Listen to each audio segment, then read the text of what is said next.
أعوذ بالله من الشيطان الرجيم بسم الله الرحمن الرحيم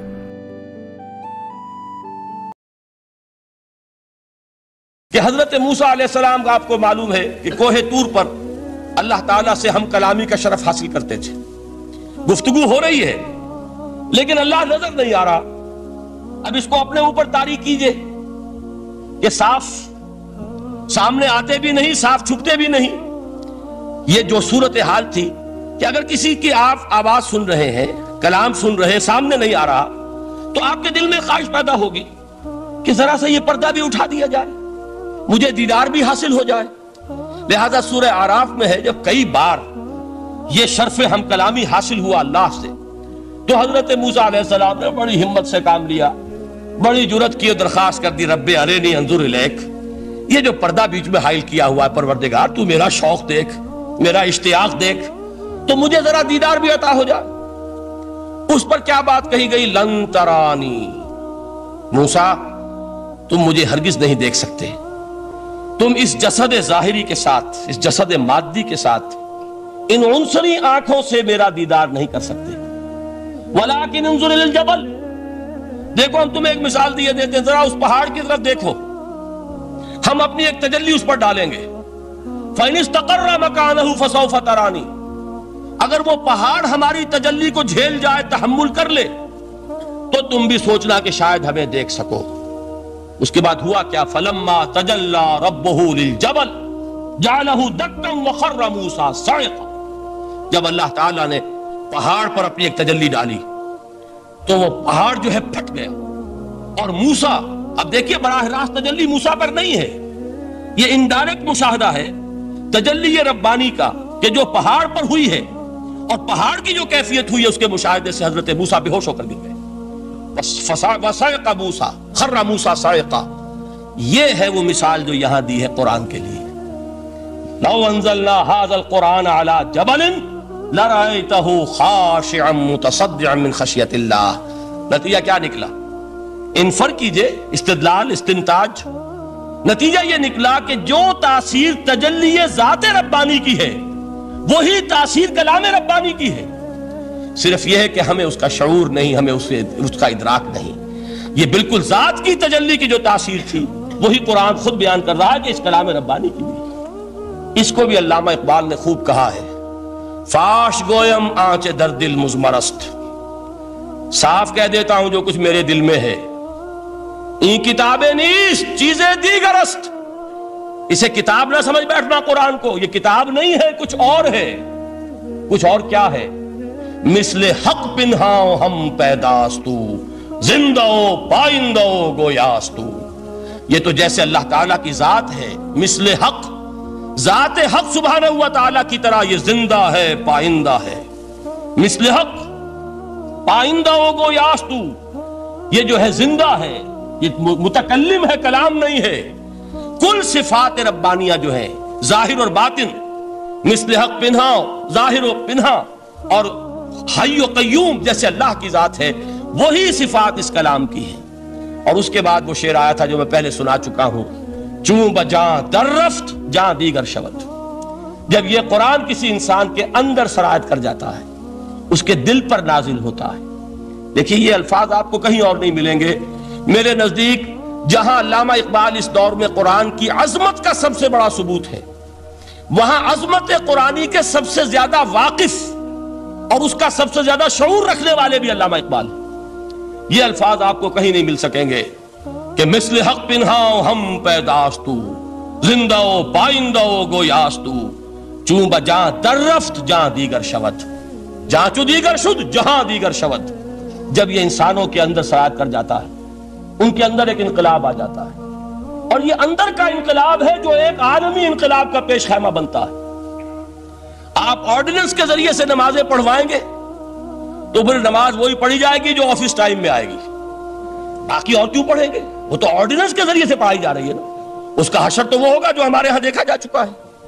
اور اس وقت بھی، اس زمانے میں نے یہ سنا ایک جگہ کہ کلاس 4 امپلائیز جو ہیں، وہ شروع میں جب آرڈیننس نافذ ہوا تھا ہمارے ہاں، تو دفتروں میں بڑا اہتمام ہوا. آفیسرز نے خاص طور پر بڑے اہتمام سے ظہر کی نماز پڑھنی شروع کی. لیکن مجھے بتایا گیا کہ کلاس 4 امپلائیز جو ہیں ہمارے، یہ ڈرائیورز ہیں، پینز ہیں، یہ کھڑے ہنستے رہتے ہیں، شریک نہیں ہوتے۔ میں نے ان سے کہا وہ اس لیے کہ انہیں معلوم ہے کہ آپ بھی تو یہی پڑھ رہے ہیں صرف نماز، باقی آپ کے ڈرائیور سے اور آپ کے خانسامہ سے یہ بات چھپی ہوئی نہیں ہے کہ عصر آپ نے بھی نہیں پڑھنی، یہ صرف زور ہے جو آپ پڑھ رہے ہیں۔ تو یہ اصل میں اندر کا انقلاب جب تک نہ آئے، باہر کا ٹھوسا ہوا انقلاب، وہ تو جب پریشر ہٹ جائے گا تبدیلی ختم ہو جائے گا۔ چون بجاں در رفت جہاں دیگر شود، اندر انقلاب آئے، جب اندر تبدیلی ہو جائے گی اب انسان کا پورا وجود بدلے گا، پھر اس کے اندر سے تبدیلی جو ہے وہ ابھرے گی، اسے کسی خارجی دباؤ کی ضرورت نہیں ہوگی۔ جہاں چو دیگر شد جہاں دیگر شود، اور جب انسانی شخصیتوں کے اندر یہ انقلاب اندر سے آتا ہے تو پھر وہ عالمی انقلاب بنتا ہے، جیسے کہ محمد رسول اللہ کا انقلاب۔ واقعہ یہ ہے کہ اگر جوش کانسپیریسی، عبداللہ ابن سبا کی سازش اگر کامیاب نہ ہو گئی ہوتی اور مسلمانوں کے اندر آپس کا اختلاف اور سرپھٹول نہ ہو جاتا، جو حضرت عثمان کی شہادت، پھر حضرت علی کی شہادت رضی اللہ تعالی عنہما، اور حضرت علی کی دوران خلافت یہ آپس کے جو جنگیں ہوئی، جنگ جمل، جنگ صفین، جنگ نہروان، اگر یہ نہ ہوئی ہوتی تو جس سپیڈ کے ساتھ اور رفتار کے ساتھ انقلاب محمدی کی توسیع ہو رہی تھی علی صاحب الصلاۃ والسلام، کوئی طاقت دنیا میں نہیں تھی۔ اقبال نے اس کا بھی نقشہ کھینچا ہے کہ تھمتا نہ تھا کسی سے سیل رواں ہمارا، وہ سیل رواں تھا، کوئی روکنے والا نہیں تھا۔ انٹرنل سیبوٹاج وہ ہے کہ جس نے اس انقلاب کا راستہ روکا ہے۔ تو واقعہ یہ ہے کہ وہ اندرونی انقلاب حضور نے برپا کیا قرآن کے ذریعے صحابہ میں، اندر سے جو انقلاب تھا اس نے عرب میں ایک انقلاب کی شکل اختیار کی، اور یہ انقلاب جو ہے اتنی اپنے اندر قوت رکھتا تھا، اتنی پوٹینشیلٹی تھی اس کی کہ وہ 20 برس کے اندر کہاں آکسس دریائے جیہوں، کہاں اٹلانٹک، تصور تو کیے، تاریخ میں اس سے پہلے اتنی بڑی کوئی مملکت قائم ہوئی نہیں، کہاں یمن اور کہاں ایشیا کوچک، ایشیا مائنر ٹرکی، یہاں سے وہاں اور وہاں سے یہاں، اتنی عظیم مملکت حضرت عثمان رضی اللہ تعالیٰ عنہ کے خلافت میں ہو چکی تھی۔ یہ بات اگر یہ چلتا معاملہ آگے تو کوئی قوت اب نہیں رہی تھی، سلطنت روما ختم ہو چکی تھی، سلطنت کسرا ختم ہو چکی تھی، پرختے اڑ گئے تھے، اب کون سی طاقت رہ گئی تھی جو سیلاب کا راستہ روکتی؟ یہ وہ یہودی سازش ہے جس نے اندر سے سیبوٹاج کیا۔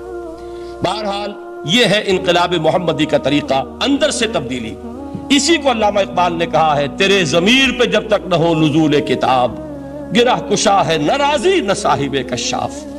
یہ قرآن اب بھی تم ایسے محسوس کرو کہ جیسے تمہارے دل پر نازل ہو رہا ہے۔ اور مجھے یاد آیا امام ابن قیم رحمت اللہ علیہ، ان کا ایک بڑا پیارا جملہ ہے، وہ کہتے ہیں قرآن کے بعض پڑھنے والے ایسے ہیں کہ جب وہ قرآن کو پڑھتے ہیں تو یوں محسوس کرتے ہیں کہ قرآن مصحف میں لکھا ہوا نہیں ہے، ان کے اپنے دل کے اوپر کندہ ہے، دل کے اوپر سے پڑھ رہے ہیں، یعنی اتنی کامل مطابقت وہ محسوس کرتے ہیں، اپنی فطرت، ہیومن نیچر اور قرآن کے اندر اتنی مطابقت ہے، اس طرح وہ ٹیلی کرتے ہیں ایک دوسرے کے ساتھ کہ محسوس ہوتا ہے کہ وہ کتاب ان صفحات میں لکھی ہوئی نہیں ہے بلکہ لوح قلب پر لکھی ہوئی ہے کہ جہاں سے وہ انسان اسے پڑھ رہا ہے۔ تو پہلی بات تو قرآن مجید کی آیت کے حوالے سے اس پہلو سے ہمارے سامنے آئی کہ جو تاثیر ہے ذات ربانی کی تجلی کی، وہی تاثیر ہے اس قرآن مجید کی، بشرطے کہ ہمارے دل جو ہیں وہ کچھ اپنے اندر اس استعداد اور صلاحیت کو پیدا کر لیں۔ دوسرا مقام ہے سورہ یونس کا۔ اب کسی کلام کی عظمت کا دوسرا پہلو ہو سکتا ہے اس کی افادیت کے اعتبار سے، اس سے فائدہ کیا ہوگا نوع انسانی کے لیے۔ دیکھیے 2 آیات، یہ عظیم خزانے ہیں عظمت قرآن کے۔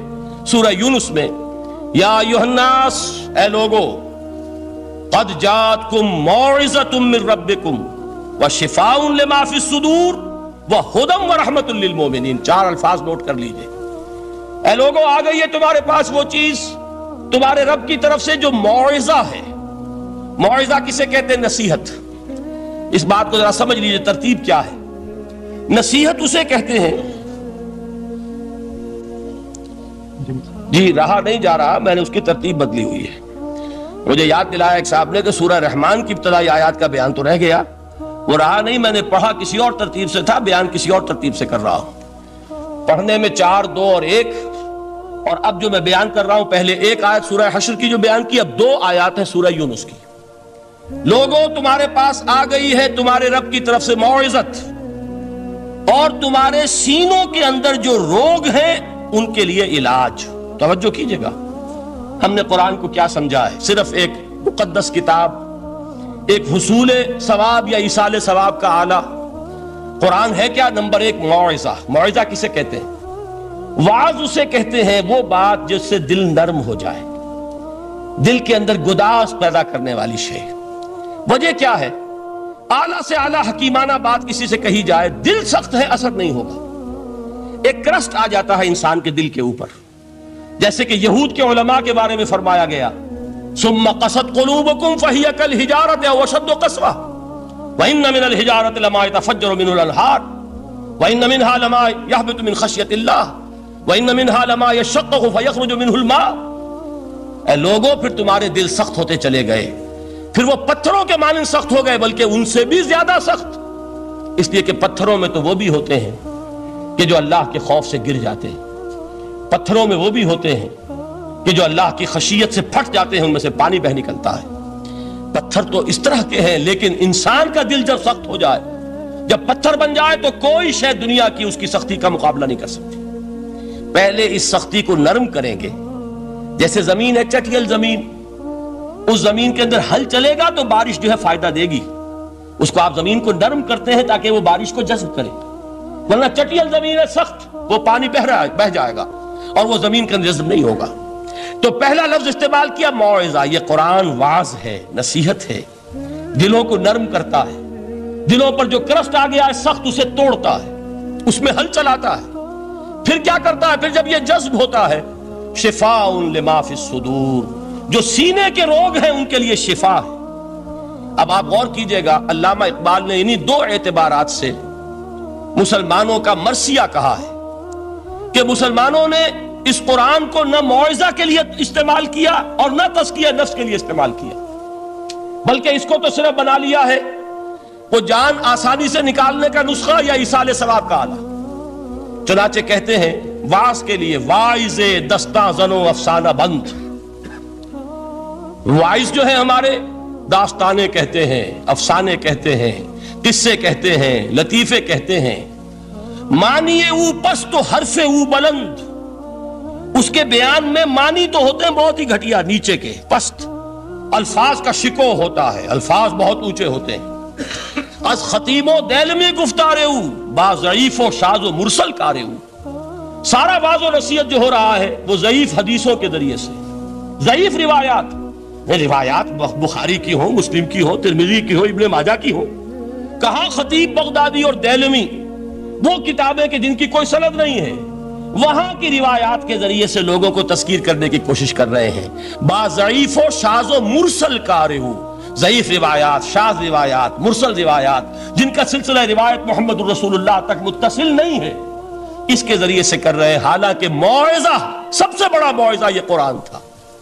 قرآن کہتا ہے خود فذکر بالقرآن من یخاف وعید. اے محمد صلی اللہ علیہ وسلم، آپ اس قرآن کے ذریعے نصیحت کیجئے. یہ قرآن ہے جو دلوں کی سختی کو ختم کرے گا، گداز پیدا کرے گا. دوسری طرف علامہ اقبال کیا کہتے ہیں کہ جہاں تک ہمارے ہاں جو بھی تصوف کے معروف حلقے ہیں، صوفیاء حق کی بات نہیں کہہ رہا، وہاں قوالی ہو رہی ہوگی تو حال آ جائے گا. صوفی پشمینہ پوشے حال مست، از شراب نغمہ قوال مست. قوال سے جو کچھ مل رہا ہے، حال آ رہا ہے، مستی آ رہی ہے، کیف اور سرور حاصل ہو گیا ہے. صوفی پشمینہ پوشے حال مست، از شراب نغمہ قوال مست. لیکن یہ کہ اس کی محفل میں در نمی سازد بقرآن محفلش، اس کی محفل میں قرآن کا کہیں گزر نہیں ہے. جبکہ محمد الرسول اللہ صلی اللہ علیہ وسلم کی بھی ایک محفل ہوتی تھی، محفل سماع. وہ محفل سماع کیا تھی؟ حضور صحابہ سے فرمائش کر کر کے قرآن سنتے تھے. حضرت عبداللہ ابن مسعود رضی اللہ تعالیٰ عنہ کی روایت موجود ہے کہ مجھے ایک مرتبہ حکم دیا حضور نے کہ قرآن سناؤ. میں نے عرض کیا حضور آپ کو سناؤں؟ آپ پر تو نازل ہوا ہے. تو حضور نے فرمایا نہیں، مجھے کسی اور سے سن کر کچھ اور لطف حاصل ہوتا ہے. اب امتثال امر میں حضرت عبداللہ ابن مسعود رضی اللہ تعالیٰ عنہ نے سورہ نساء پڑھنی شروع کی. 41ویں آیت پر پہنچے. چشم تصور سے دیکھیے کہ حضور بھی تشریف فرما ہے، صحابہ کرام کی محفل ہے، اور صحابہ کیسے بیٹھا کرتے تھے ادب کے ساتھ؟ ایک روایت میں الفاظ آئے ایسے بیٹھتے تھے ساکت و صامت ہو کر، بالکل خاموش، سکون، ساکن اور ساکت اور صامت، کہ جیسے ان کے سروں پر پرندے بیٹھے ہیں کہ ذرا جنبش کریں گے تو پرندہ اڑ جائے گا، اس ادب کے ساتھ۔ تو وہ محفل جو ہے حضور صلی اللہ علیہ وسلم کی، اور ایک صحابی حضرت عبداللہ ابن مسعود گردن نیچی کیے ہوئے ہیں اور قرآن پڑھتے چلے جا رہے ہیں۔ جب اس آیت پر پہنچے فَكَيْفَ إِذَا جِئْنَا مِن كُلِّ أُمَّةٍ بِشَهِيدٍ وَجِئْنَا بِكَ عَلَى هَؤُلَاءِ شَهِيدًا، کیا ہوگا اس دن جس دن کہ ہم ہر امت پر ایک گواہ کھڑا کریں گے، اور اے نبی آپ کو گواہ بنا کر لائیں گے ان کے خلاف، آپ کو یہ ٹیسٹیفائی کرنا ہوگا کہ اللہ تیرا جو کلام میرے پاس آیا تھا میں نے پہنچا دیا تھا، اب ان کی ذمہ داری ہے، they are accountable, they are responsible۔ اس پر حضور نے فوراً فرمایا حسبک حسبک، بس کرو بس کرو۔ اور حضرت عبداللہ ابن مسعود فرماتے ہیں کہ میں نے جب نگاہ اٹھا کر دیکھا حضور کے آنکھوں سے آنسو روا تھے۔ یہ ہے سماع، یہ محفل سماع ہے، کاش کہ اللہ تعالی ہمیں اس کی توفیق عطا فرمائے۔ یہ ہے مسنون محفل سماع، اس قرآن کے اندر وہ گداز ہے۔ آیا کہ نہیں ساتھ میں پارے کہ بالکل آغاز میں وَإِذَا سَمِعُوا مَا أُنزِلَ إِلَى الرَّسُولِ تَرَىٰ أَعْيُنَهُمْ تَفِيضُ مِنَ الدَّمْعِ مِمَّا عَرَفُوا مِنَ الْحَقِّ يَقُولُونَ رَبَّنَا آمَنَّا فَاكْتُبْنَا مَعَ الشَّاهِدِينَ۔ تو یہ ہے دوسری چیز کہ در حقیقت تزکیہ نفس کا ذریعہ یہ قرآن ہے۔ سینوں میں جو روگ ہیں، حب دنیا، حب مال، حب شہرت، حب اقتدار، جس کو کہ ایڈلر کہتا ہے دی ارج ٹو ڈومینیٹ، میرا غلبہ ہو، میرا تسلط ہو، میں نمایاں ہو جاؤں، میری حکومت بن جائے، اختیار میرے ہاتھ میں آ جائے، دی ارج ٹو ڈومینیٹ، یہ ساری ارجز ہیں ہماری در حقیقت جس سے فساد رونما ہے۔ یہ حب مال ہے جس کی وجہ سے ہمارے اندر تنافس ہے۔ الہاکم التکاثر حتی زرتم المقابر، یہ کثرت اور بہتات کی طلب تمہیں غافل کیے رکھتی ہے یہاں تک کہ قبروں تک جا پہنچتے ہو۔ آنکھ انسان کی کھل نہیں پاتی، جس کے پاس 10 نسلوں کے لیے کھانے کو موجود ہے، اس کی بھی حرص جو ہے اور مزید کا لالچ جو ہے وہ ختم نہیں ہوتا۔ یہ چیزیں ہیں اصل روگ، ان دلوں کے روگوں کا اور سینوں کے اندر کے ان امراض کا علاج قرآن ہے۔ یا ایھا الناس قد جاءتکم موعظۃ من ربکم وشفاء لما فی الصدور۔ اب جب یہ دو چیزیں ہو جائیں گی، اب تیسرا لفظ ہے ہدن۔ ہدایت بیکار ہے جب تک دل میں گداز نہ ہو، ہدایت بیکار ہے جب تک کہ نیت درست نہ ہو۔ کوئی شخص بڑا عالم ہے لیکن اپنے علم کو اس نے ذریعہ بنایا ہے دنیا کمانے کا، تو در حقیقت یہ قرآن اس کے حق میں ہدایت نہیں ہے، اس کے حق میں عذاب خدا بندی کا ذریعہ بن رہا ہے۔ حضور نے خود فرمایا القرآن حجت لک او علیک، یہ قرآن یا تمہارے حق میں حجت ہے یا تمہارے خلاف حجت بنے گا قرآن کے قیامت کے دن۔ اس لیے کہ ایک شخص اس کو دنیا کمانے کا ذریعہ بنا رہا ہے، ایک شخص اس کو شہرت کے حصول کا ذریعہ بنا رہا ہے، ایک شخص علم کو ذریعہ بنا رہا ہے دنیا میں نمایاں ہونے کا، اپنی تعریف کا۔ حضور نے فرمایا کہ قیامت کے دن سب سے پہلے 3 افراد کا معاملہ پیش ہوگا عدالت خدا بندی میں۔ ایک وہ جو بڑا عالم سمجھا جاتا تھا، اس سے بڑا علم پھیلا۔ دوسرا وہ جو بہت صاحب ثروت تھا، اس نے بہت خیرات کے کاموں میں پیسہ لگایا۔ تیسرا وہ جو دنیا میں شہید سمجھا جاتا تھا کہ اللہ کی راہ میں جنگ کرتے ہوئے جان دے۔ اللہ ان تینوں سے جو اس کو نعمتیں دی تھی ان کا ذکر کر کے پوچھے گا کہ میں نے تمہیں یہ دیا، تمہیں یہ دیا، تمہیں یہ دیا، تم کیا کر کے لائے؟ وہ شہید کہے گا کہ اللہ میں نے تیری راہ میں جنگ کی اور اپنی جان دے دی تاکہ تو راضی ہو جائے۔ اللہ فرمائے گا کذبتا، تو نے جھوٹ بولا، انک قد قاتلت لئن یقال جریء، تو نے تو یہ جنگ اس لیے کی تھی کہ کہا جائے کہ بڑا جری ہے، بڑا بہادر ہے۔ یہ لوگوں سے بہادری کے تمغے لینا تمہارا مقصود تھا۔ وقد قیل، وہ کہا جا چکا ہے، اب یہاں تمہارے لیے کچھ نہیں۔ اور فرشتوں کو حکم ہوگا اور وہ اوندے منہ اس کو گھسیٹتے ہوئے جہنم میں جھونک دیں گے۔ دنیا میں شہید سمجھا جا رہا ہے، آخرت میں جہنمی ہے۔ یہی حال اس عالم کا ہوگا، یہی حال اس دولت مند کا ہوگا۔ تم نے یہ علم پھیلایا تھا کہ تمہارے علم کا چرچا ہو جائے، تمہاری شہرت ہو جائے، لوگ تمہاری دستبوسی کرنے لگیں، لوگ تم سے جھک کر ملیں۔ وہ دنیا میں ہو گیا، تمہارا مطلوب مل چکا، تمہارا مقصود حاصل ہو چکا، اب یہاں کچھ نہیں۔ تو جان لیجئے کہ جب تک دلوں کے روگ درست نہ ہوں، علم بیکار ہے، ہدایت قطعاً غیر مفید ہے۔ پہلے دلوں کا کرسٹ اترے، اس کی سختی دور ہو، یہ ہے موعظہ۔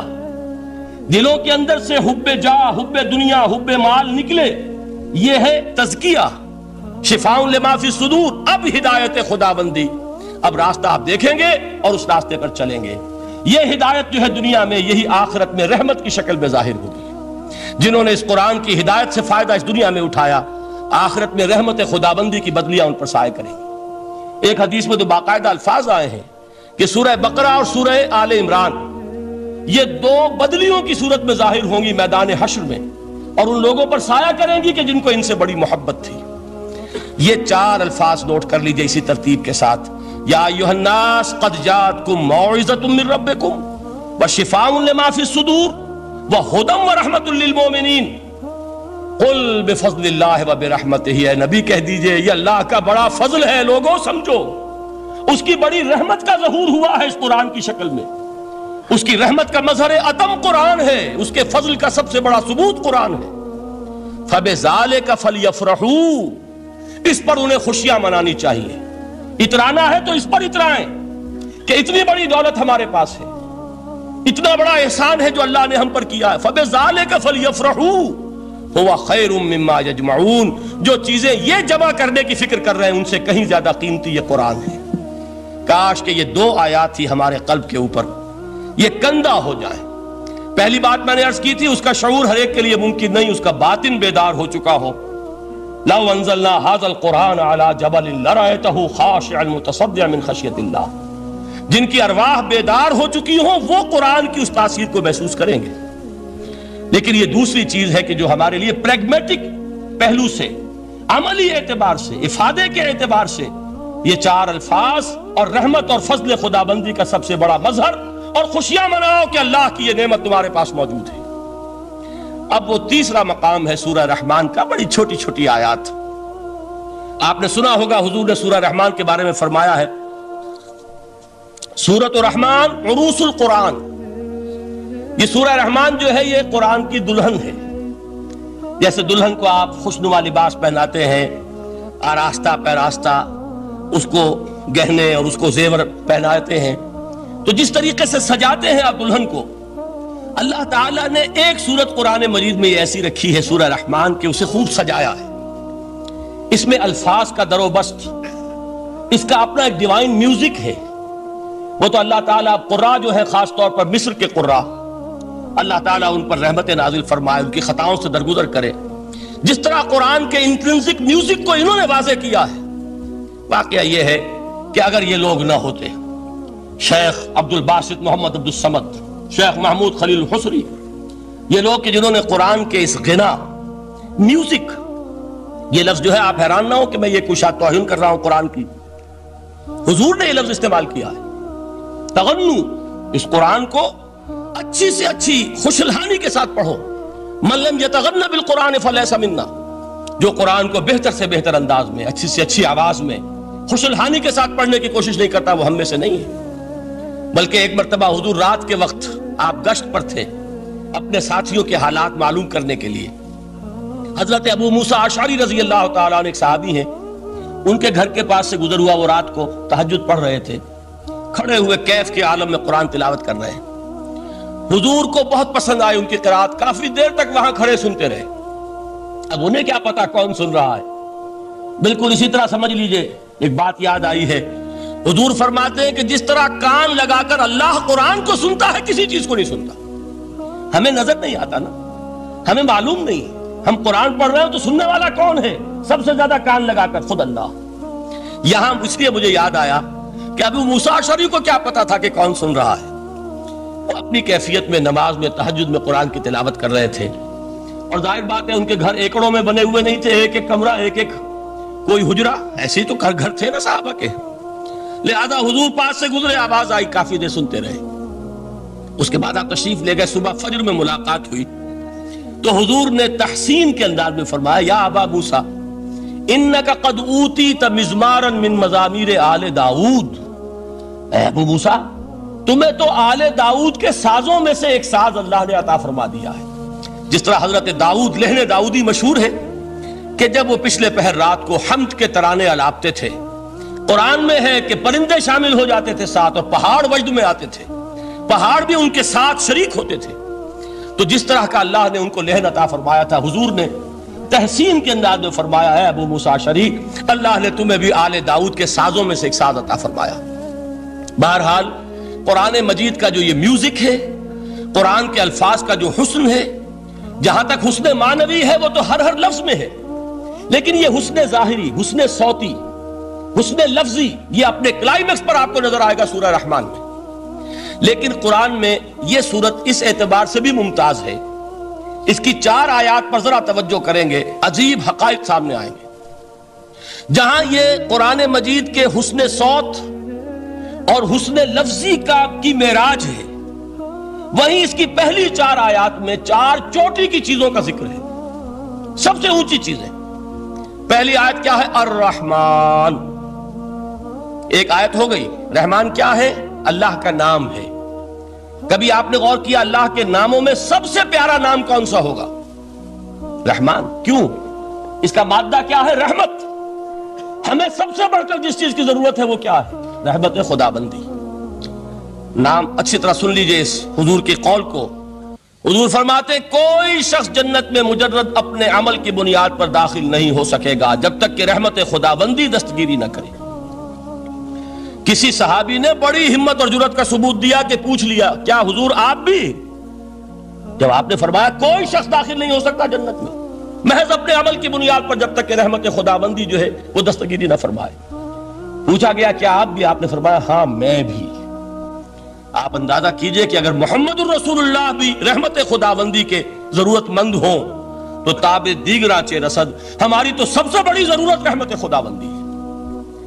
اب یہ رحمت جو ہے قرآن مجید میں اللہ تعالیٰ کی یہ شان 2 الفاظ کے ذریعے سے آتی ہے، رحیم اور رحمان۔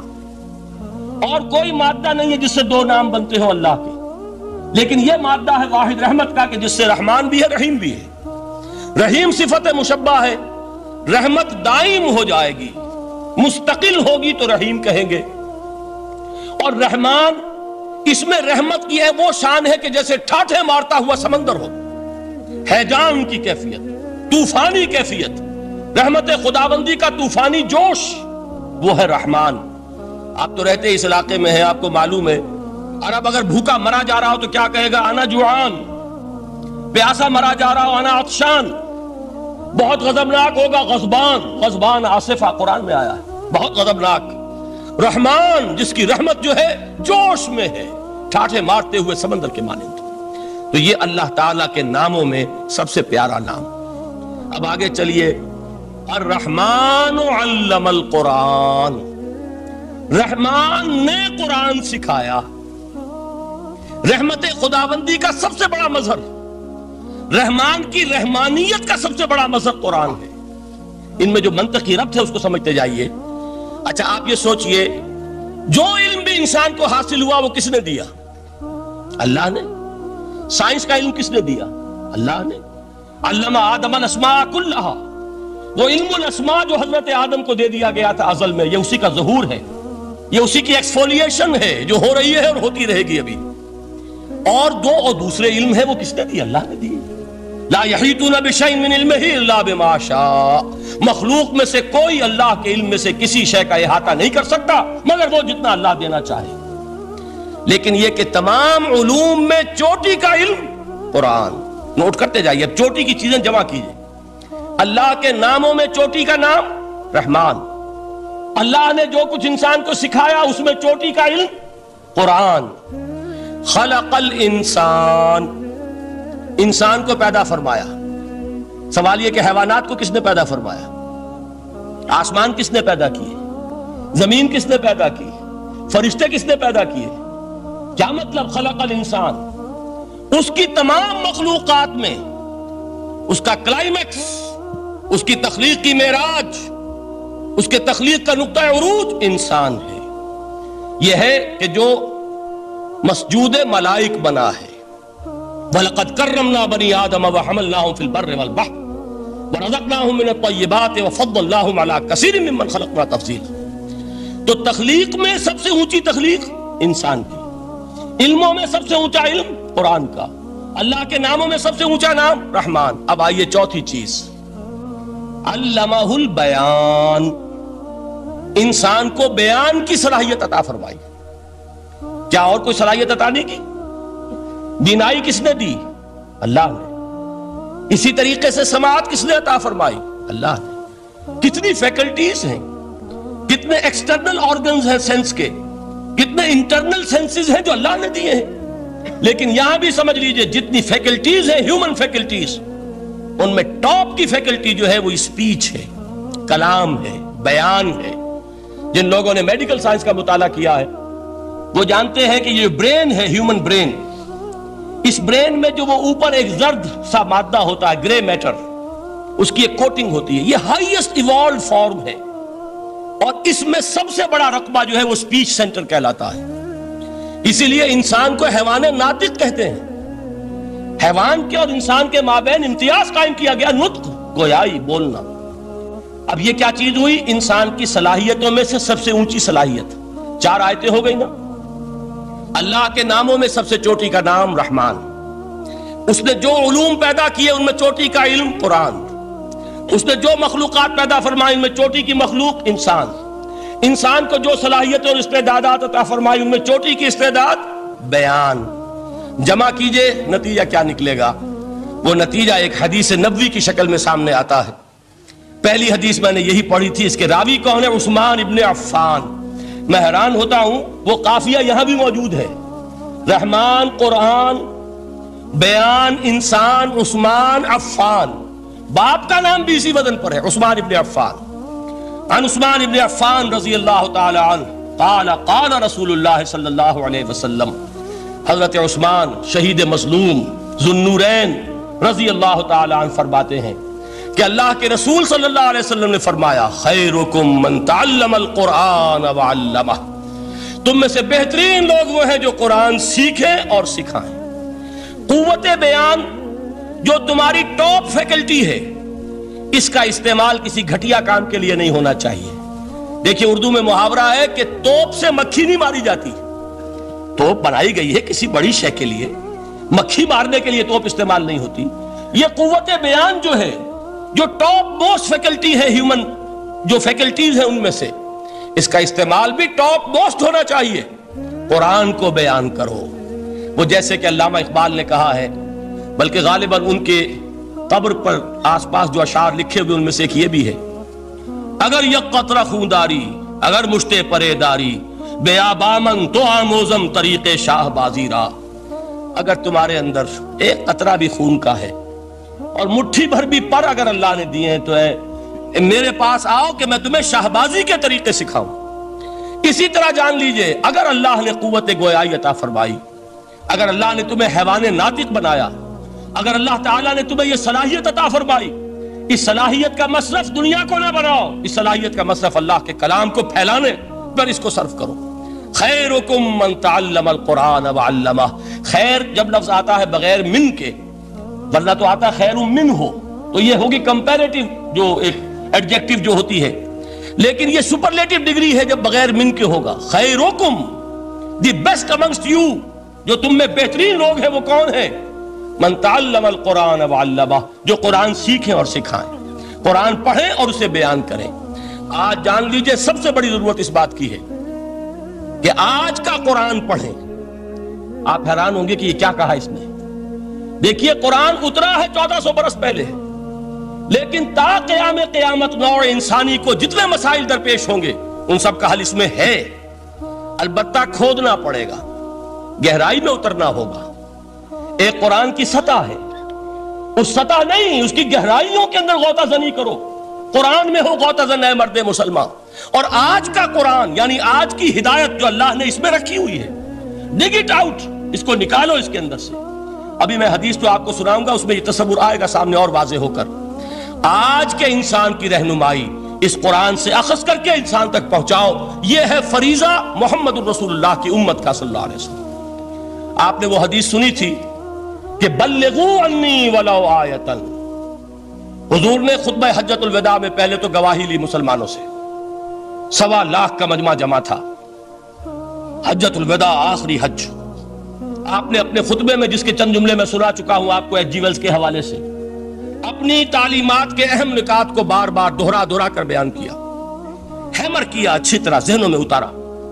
اس کے بعد ایک سوال کیا الا هل بلغت، لوگوں میں نے پہنچا دیا کہ نہیں؟ اور پورے مجمع نے کہا انا نشهد انک قد بلغت، بلکہ ایک روایت میں الفاظ بڑے پیارے آئے ہیں انا نشهد انک قد بلغت الرسالۃ وادیت الامانۃ ونصحت الامۃ وکشفت الغمۃ۔ ہاں حضور ہم گواہ ہیں، آپ نے امانت ادا کرنے کا حق ادا کر دیا، رسالت کے فرائض کا حق ادا کر دیا، امت کی خیر خواہی کا حق ادا کر دیا، اور آپ نے گمراہی کے پردوں کو چاک کر دیا، اندھیروں کو چاک کر دیا۔ 3 مرتبہ حضور نے سوال کیا، 3 مرتبہ جواب لیا، پھر آپ نے نگاہ آسمان کی طرف اٹھائی، انگشت شہادت سے 3 مرتبہ اشارہ کیا، اللہم اشہد اللہم اشہد اللہم اشہد، اے اللہ تو بھی گواہ ہے، یہ مان رہے ہیں کہ میں نے یہ قرآن ان تک پہنچا دیا۔ یعنی جسے آپ انگریزی میں کہتے ہیں سائی آف ریلیف، کہ ایک بڑا بھاری بوجھ آ پڑا تھا، بڑی ذمہ داری تھی، انا سنلقی علیک قولا ثقیلا، اے محمد ہم آپ پر ایک بڑی بھاری بات ڈالنے والے ہیں، اے اللہ گواہ ہے کہ وہ بوجھ میرے کاندھے سے اتر گیا۔ یہ تسلیم کر رہے ہیں کہ میں نے حق امانت ادا کر دیا، تیری امانت تھی میرے پاس یہ کلام، اللہ کا یہ پیغام انسانوں کے لیے نازل ہوا محمد پر صلی اللہ علیہ وسلم، تو امانت کا بوجھ کس کے بارے گرا، کس کے کاندھے پر ہے؟ حضور کے۔ اگر ادا نہ کرتے، ابھی وہ آپ نے آیت سنی تھی یا ایھا النبی بلغ ما انزل الیک من ربک فإن لم تفعل فما بلغت رسالتہ، یا ایھا الرسول، اے رسول صلی اللہ علیہ وسلم پہنچا دیجئے جو کچھ نازل کیا گیا ہے آپ پر آپ کے رب کی طرف سے، اور اگر بالفرض آپ نے ایسا نہ کیا تو امانت کا حق ادا نہیں ہوگا، رسالت کا حق ادا نہیں ہوگا۔ حضور نے پہنچا کر گواہی لے کر جیسے کہ ایک اطمینان کا سانس لیا، اللہم اشہد، اللہ تو بھی گواہ رہے۔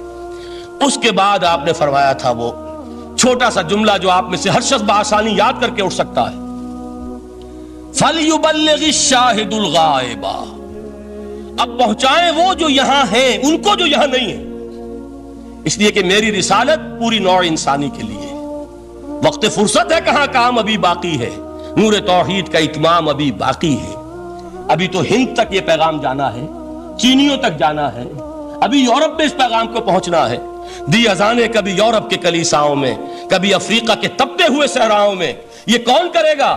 اے امت محمد یہ ذمہ داری اب تمہاری ہے صلی اللہ علیہ وسلم۔ اسی کو آپ نے مزید تاکیداً فرمایا بلغوا عنی ولو آیۃ، میرا کوئی امتی بھی اس سے بالکل فارغ نہ رہ جائے، بالکل محروم نہ رہے، ایک آیت بھی پہنچا سکتا ہو تو پہنچائے۔ یہ ہے وہ ذمہ داری کہ جو اس حدیث کی روح سے خیرکم من تعلم القرآن وعلمہ، ایک ہوتا ہے ذمہ داری کو ایک بوجھ کی حیثیت سے، ایک فرض کی حیثیت سے بیان کرنا، یہاں ہے تشویق اور ترغیب کا انداز۔ کون نہیں چاہتا کہ میں بہتر سے بہتر کیریئر اختیار کروں؟ کون نہیں چاہتا کہ میری زندگی اعلیٰ سے اعلیٰ ہو؟ کون نہیں چاہتا کہ میرا وقت جو ہے اس کی بڑی سے بڑی قیمت مجھے ملے؟ کاش کہ ہمیں معلوم ہوتا کہ قرآن کا سیکھنا اور سکھانا کتنا اعلیٰ کیریئر ہے، کاش کہ ہمیں معلوم ہوتا کہ قرآن کی تبلیغ اور دعوت، اس میں جو لمحہ گزر رہا ہے وہ کتنا قیمتی ہو گیا ہے، اس کا کتنا بڑا اجر و ثواب اللہ کے ہاں ملنا ہے۔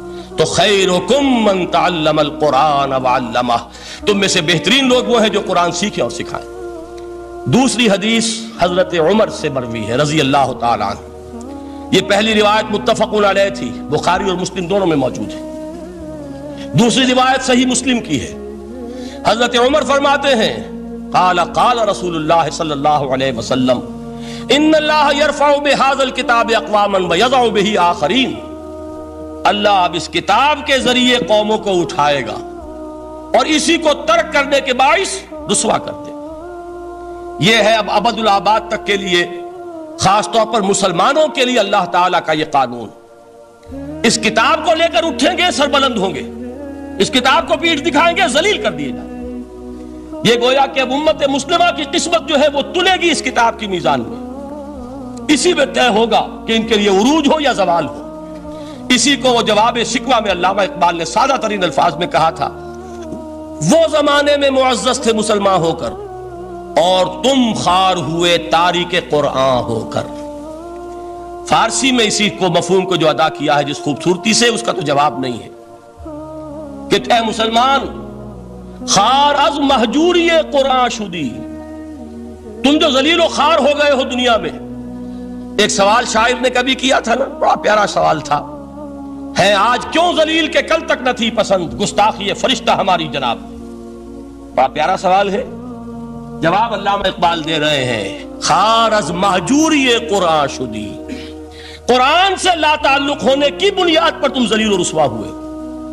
شکوہ سنجے گردش دوراں شدی، گردش دوراں اور گردش فلک اور فلک ناہنجار اور فلک کج رفتار، اس کو خامخواہ گالیاں دے رہے ہو، اس کا خامخواہ شکوہ کر رہے ہو، شکایت کر رہے ہو، یہ تو ہے باد صبائی ہما آوردہ تست، یہ تمہارے اپنے کرتوتوں کا کی صدا ہے جو تمہیں مل رہی ہے۔ تم نے قرآن کو پیٹھ دکھائی، تم ذلیل و رسوا کر دیا۔ خار از مہجوری قرآن شدی، شکوہ سنجے گردش دوراں شدی، اے چو شبنم بر زمی افتندئی، در بغل داری کتاب زندئی، اے وہ قوم جو شبنم کی طرح زمین پر پڑی ہے، اغیار اسے پاؤں تلے روند رہے ہیں، جیسے آپ صبح کو سیر کرنے نکلتے ہیں، سبزے پر پڑی ہوئی شبنم اسے آپ روندتے ہیں اپنے قدموں تلے۔ اے امت محمد، آج تو دنیا کی قوموں کے سامنے اسی طرح پابال ہے، سرنگوں ہے، لیکن ہوش میں آ کہ تیری بغل میں وہ کتاب زندہ موجود ہے، وہ کتاب زندہ جس نے کہ دنیا میں یہی جزیرہ نماء عرب، وحشی لوگوں کا مسکن، نہ یہاں علم، نہ یہاں تمدن، نہ یہاں تہذیب، نہ یہاں تنظیم، کوئی ڈسپلن نہیں، کوئی حکومت نہیں، کوئی تہذیب نہیں، کچھ نہیں، تاریکیاں ہی تاریکیاں۔ یہی کتاب تھی جس نے اسے منور کیا، یہی کتاب تھی جس نے دنیا کا امام بنایا، یہی کتاب تھی جس نے دنیا کا معلم بنایا، یہ کتاب تھی جس نے نئے نئے علوم ایجاد کرنے سکھائے، یہ کتاب تھی جس کی بدولت یہی عرب تھے جنہوں نے یونان کے فلسفے اور سائنس کو جو مر چکے تھے انہیں زندہ کیا، ان میں نئی چیزوں کا اضافہ کیا اور اسپین کی یونیورسٹیوں کے ذریعے سے یورپ تک دوبارہ پہنچا دیا۔ یہ وہ کتاب ہے، در بغل داری کتاب زندئی۔ اقبال نے کیسے کیسے شکوے کہے ہیں، اسی قرآن میں ہے اب ترک جہاں کی تعلیم، جس نے مومن کو بنایا مہو پرویں کا امیر۔ اس قرآن کو لے کر مسلمان نکلا ہے، ایک ہاتھ میں قرآن، ایک میں تلوار۔ برا نہ مانیے، قرآن تلوار کا نام بھی آپ اپولوجیٹک انداز میں نہ لیا کریں۔ انقلاب کی تکمیل تلوار سے ہوتی ہے، انقلاب کی تمہید کسی کتاب سے ہوتی ہے، اچھی طرح جان لیجیے۔ کبھی انقلاب صرف کتاب سے نہیں آیا، کتاب سے ذہن بدلتے ہیں، کتاب سے فکر بدلتی ہے، کتاب سے سوچ بدلتی ہے، کتاب سے ایک جماعت تیار ہوتی ہے، ایک قوت تیار ہوتی ہے۔ وہ 313 جو میدان بدر میں تھے وہ قرآن کا اعجاز کا ظہور تھے، لیکن ان کے ہاتھوں میں تلوار آئی ہے، ہم اسے ڈینائی نہیں کریں گے کہ در حقیقت انقلاب محمدی کی تکمیل میں یقیناً تلوار کا حصہ۔ لیکن یہ تلوار ہاتھ میں لینے والے آتے کہاں سے اگر قرآن کے ذریعے سے محمد الرسول اللہ نے وہ جماعت تیار نہ کی ہوتی، وہ کام کیا ہے، یتلو علیہم آیاتہ ویزکیہم ویعلمہم الکتاب والحکمہ، وہ سارا عمل قرآن کے گرد گھوم رہا جس سے وہ جماعت تیار ہوئی۔ اور پھر اقبال نے اس کو بھی دو جملوں کے اندر ادا کر دیا، ایک شعر کے دو مصرے، با نشہ درویشی در ساز و دمادم زن، چوں پختہ شوی خدرا بر سلطنت جم زن۔ پہلے ہے وہ نشہ درویشی، وہ فقر، وہ صحابہ کرام کے وہ راتوں کو اللہ کے سامنے کھڑے رہنا، وہ تزکیہ نفس، وہ موعظہ قرآنی، وہ تزکیہ جو قرآن کے ذریعے سے ہو رہا تھا 13 برس تک ہوا۔ اب جب ایک جماعت تیار ہو گئی، ایک قوت وجود میں آئی، تو اب اس قوت کو محمد رسول اللہ نے باطل کے نظام پر دے مارا، ٹکرایا۔ بانشہ درویشی در ساز و دمادم زن، چوں پختہ شوی خدرا بر سلطنت جم سن۔ تبھی وہ انقلاب آیا، جاء الحق وزہق الباطل ان الباطل کان زہوقا۔ تو اللہ تعالیٰ اس کتاب کو اب میزان بنا چکے ہیں، وبالحق انزلناہ وبالحق نزل، یہ قرآن حق کے ساتھ نازل ہوا ہے، فیصلہ کن کتاب ہے۔ انہ لقول فصل وما هو بالحزل، یہ قول فصل ہے، حزل نہیں ہے، کسی شاعر کی شاعری نہیں ہے کہ آپ نے تحسین کی تو کیا اور نہ کی تو کیا۔ یہ کتاب وہ ہے کہ اگر مانو گے تو مہو پرویں کا امیر بنو گے، اور اگر اس کو پیٹھ دکھائے رکھو گے جیسے دکھائی تم نے تو ذلیل کر دیے جاؤ گے، رسوا کر دیے جاؤ گے، جیسے کہ آج کم سے کم 300 برس سے پوری دنیا میں مسلمان ذلیل اور خوار ہیں۔ خار از مہجوری قرآن شدی، شکوہ سنجے گردش دوراں شدی، اے چو شبنم بر زمین افتندئی در بغل داری کتاب زندئی ان اللہ یرفع بہذا الکتاب اقواما ویضع بہ آخرین رواہ مسلم. آخری حدیث جس پر کہ میں اپنی گفتگو ختم کر دوں گا یہ حضرت علی سے ہے رضی اللہ تعالی عنہ. دیکھیے ایک حدیث حضرت عثمان سے، ایک حضرت عمر سے، ایک حضرت علی سے. یہ سب کون ہیں؟ یہ سب ہمارے ہیں. یہ محمد الرسول اللہ صلی اللہ علیہ وسلم کی تربیت کا شاہکار. حضرت ابو بکر رضی اللہ تعالیٰ عنہ سے بھی ایک حدیث مروی ہے لیکن اس کا متن مجھے یاد نہیں تھا. مفہوم اس کا یہ ہے کہ جس شخص کو اللہ نے قرآن جیسی دولت دی ہو اور پھر بھی کبھی اس کے دل میں یہ خیال آئے کہ اللہ نے اپنے کسی اور بندے کو کوئی زیادہ بڑی نعمت دی ہے، اس نے قرآن کی ناقدری کی. کسی ملینئر کو دیکھ کر اور بلینئر کو دیکھ کر، کسی کا بہت بڑا محل دیکھ کر اگر تمہارے دل میں یہ خیال آیا کہ یہ دولت بڑی ہے اس دولت سے جو تمہارے پاس ہے قرآن کی، تو تم قرآن کی قدر و قیمت سے واقف نہیں. تمہیں معلوم کیا کہ یہ کتنی بڑی دولت ہے. یہ در حقیقت شرح ہے انہی الفاظ قرآنی کی کہ فَبِذَلِكَ فَلْيَفْرَحُوا هُوَ خَيْرٌ مِّمَّا يَجْمَعُونَ. جو کچھ دنیا جمع کرتی ہے، جن کو قیمتی اشیاء سمجھ کر لوگ جمع کرتے ہیں، ان سے کہیں بڑھ کر قیمتی یہ قرآن ہے.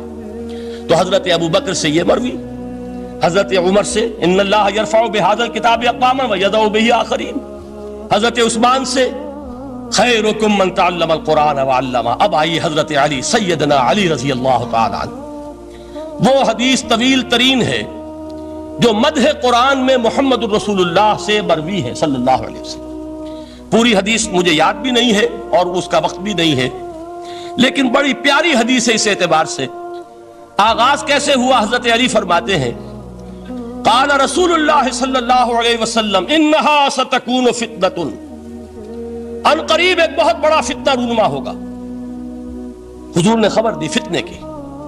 حضرت علی فرماتے اس پر میں نے عرض کیا قلت، میں نے عرض کیا مل مخرج منہا یا رسول اللہ، اے اللہ کے رسول اس سے نکلنے کا راستہ کون سا ہوگا؟ دیکھیے یہ لکھا ہوا ایگزٹ، نکلنے کا راستہ. اور عام طور پر آپ نے دیکھا ہوگا بڑے ہالز میں یہ سرخ روشنی ہوتی ہے، اس میں اس کا اہتمام کیا جاتا ہے کہ اگر خدا نہ خواستہ کو حادثہ ہو جائے لوگوں کو معلوم ہو نکلنے کا راستہ کون سا. یہ مخرج ہے. حضور نے خبر دی کہ فتنہ ہوگا. تو دیکھیے میں ایک بات عرض کیا کرتا ہوں، ذرا توجہ کیجئے. ہمارا حال کیا ہے؟ ہم بڑے ریشنلسٹ قسم کے لوگ ہیں، یہ زمانہ ریشنلزم کا ہے. اگر ہم ہوتے تو کیا پوچھتے؟ وہ فتنہ کیا ہوگا، کیوں ہوگا، کہاں سے آئے گا؟ ہمارے سوال یہ ہوتے کب آئے گا، کیوں، کہاں، کب، کیسے. ان سب کی حیثیت علمی سوالات کی ہے. بھائی کب آئے گا ایک علم ہے، کیسے آئے گا علم ہے، کہاں سے آئے گا علم ہے، لیکن اصل جو عملی اعتبار سے اہمیت والی شے ہے بچاؤ کا راستہ کون سا ہوگا محمد الرسول اللہ، یہ بتائیے ہمیں. مل مخرج منہا یا رسول اللہ. حضرت علی نے یہ نہیں پوچھا فتنہ کیا ہوگا، کہاں سے آئے گا حضور، کیوں آ جائے گا، کب آ جائے گا، نہیں. مل مخرج منہا یا رسول اللہ، اے اللہ کے رسول یہ بتائیے کہ جب وہ فتنہ رونما ہوگا تو نکلنے کا راستہ کون سا. اس کا جواب ہے ارشاد فرمایا محمد رسول اللہ نے کتاب اللہ، اللہ کی کتاب ہے وہ مخرج. یہ کتاب ہے کہ جس کو تھامو گے تو فتنوں سے محفوظ رہو گے. اس کے بعد آپ فرماتے ہیں فیہ نبأ ما قبلکم وخبر ما بعدکم وحکم ما بینکم. اس میں تم سے پہلوں کی بھی خبریں موجود ہیں، عاد اور سمود اور قوم نوح اور قوم ہود اور قوم لوط اور قوم صالح اور آل فرعون. یہ کون ہے؟ من قبلکم، تم سے پہلے. وفیہ خبر ما بعدکم، جو کچھ تمہارے بعد ہونے والا ہے اس کی خبریں بھی موجود ہیں. لیکن وہ کیسے ہوں گی؟ وہ بٹوین دی لائنز ہوں گی، وہ بین السطور ہوں گی. ان کے لیے انسان کو، آپ کو معلوم ہے ایک عبارت میں سطور ہوتی ہے اور ایک درمیان میں ہوتا ہے، ان کے کچھ لکھا ہوا نہیں ہوتا. You have to read between the lines. قرآن میں بعد میں آنے والے حالات بھی درج ہیں لیکن اس طرح نہیں جیسے کہ پچھلے حالات درج ہیں. اس کے لیے ذرا ان ڈیپتھ پونڈرنگ اوور، غور و فکر اور تدبر کی ضرورت ہوگی. وَحُكْمُ مَا بَيْنَكُمْ، اور جتنے اختلافات تمہارے اندر پیدا ہوں گے تا قیام قیامت ان سب کا فیصلہ بھی اس کتاب میں موجود ہے. وَهُوَ حَبْلُ اللَّهِ الْمَتِينُ وَهُوَ الذِّكْرُ الْحَكِيمُ. یہی تو ہے وَهُوَ الصِّرَاطُ الْمُسْتَقِيمُ، سیدھا راستہ اور کون سا؟ یہ قرآن تو ہے۔ ہر رکعت میں کہتے ہو اہدنا الصراط المستقیم، اور قرآن دیا ہوا ہے اس پر غور نہیں کرتے۔ عجیب تماشا ہے ہمارا، نماز کی ہر رکعت میں اہدنا الصراط المستقیم، اور حضور فرمایا وَهُوَ الصراط المستقیم، صراط مستقیم یہ قرآن ہی تو ہے، الذکر الحکیم یہ قرآن ہی تو ہے، وَهُوَ حبل اللہ المتین، اور یہی ہے اللہ کی مضبوط رسی۔ آپ نے قاری صاحب سے وہ آیات سنی سورہ آل عمران کی، وَاعْتَصِمُوا بِحَبْلِ اللَّهِ جَمِيعًا وَلَا تَفَرَّقُوا، اللہ کی رسی کو مضبوطی سے مل جل کر تھامو اور تفرقے میں مبتلا نہ ہو۔ تفرقہ ہوگا تو کیا ہوگا؟ تمہاری ہوا اکھڑ جائے گی۔ آج آپ کو معلوم ہے دول عرب اگر یہ یکجا ہو جائیں، ایک دن کے لیے اسرائیل قائم نہیں رہ سکتا، امریکہ نہیں، امریکہ کا باپ اسے قائم نہیں رکھ سکتا۔ اگر امت عرب ہی جمع ہو جائے، عالم اسلام تو بڑی شے ہے، جو وسائل ان کے پاس ہیں، جو اللہ تعالیٰ نے ان کو نعمتیں عطا فرمائی ہیں، لیکن افتراق، انتشار، اختلاف، جتھے بندی، گروہ بندی، دھڑے بندی، اس نے اسرائیل کا خنجر ان کے سینے میں پیوست کیا۔ اس لیے کہ فَتَذْهَبَ رِيحُكُمْ، اگر تم اختلاف کرو گے تو تمہاری ہوا اکھڑ جائے گی، آج وہ ہوا اکھڑ چکی ہے۔ تو فرمایا وَاعْتَصِمُوا بِحَبْلِ اللَّهِ جَمِيعًا وَلَا تَفَرَّقُوا، اللہ کی رسی کو مضبوطی کے ساتھ مل جل کر تھامو اور تفرقے میں مت پڑو۔ حضور فرما رہے ہیں وہ اللہ کی رسی کون سی؟ ہوا حبل اللہ المتین، یہی قرآن ہے اللہ کی مضبوط رسی۔